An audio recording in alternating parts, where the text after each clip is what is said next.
Ένα λάθος που κάνουν οι δημιουργοί συλλογών στην Ελλάδα είναι πως τις ονοματίζουν όλοι luxury. Πάμε να δούμε παρέα όμως τι είναι luxury. Η έννοια του luxury συνδέεται με την αισθητική και την υψηλή ποιότητα. Για μένα, luxury είναι κυρίως κύρος.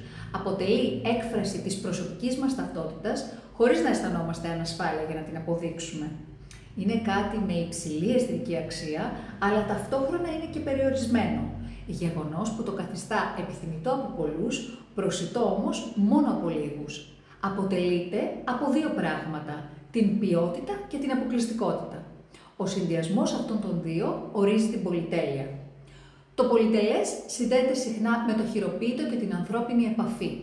Επίσης, βασικό συστατικό είναι η διαχρονική αξία του προϊόντος, κάτι που το κάνει διαφορετικό από την μόδα, η οποία μπορεί να είναι προσωρινή. Η αναγνώριση της εξαιρετικής ποιότητας και η υψηλή αξία είναι βασικά χαρακτηριστικά της πολυτέλειας. Τέλος, η σημασία της αισθητικής και του εκλεπτισμένου design είναι κρίσιμη, καθώς τα προϊόντα luxury διακρίνονται για τον μοναδικό και προσεγμένο σχεδιασμό τους, που αποπνέει ένα αίσθημα αισθητικής αρμονίας και υψηλής πολυτέλειας. Στην Ελλάδα τώρα, το luxury αναδεικνύει την πλούσια κουλτούρα και την ιστορία της.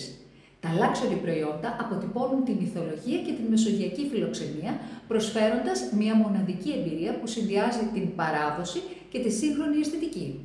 Το πολυτελές είναι περιορισμένο και δεν είναι απλώς ακριβό. Πρέπει να προσφέρει αξία και να δημιουργεί αναμονή. Χρειάζεται ειδική παιδεία και χρόνο για να κατανοηθεί. Επιπλέον δεν είναι ούτε εύκολο ούτε γρήγορο.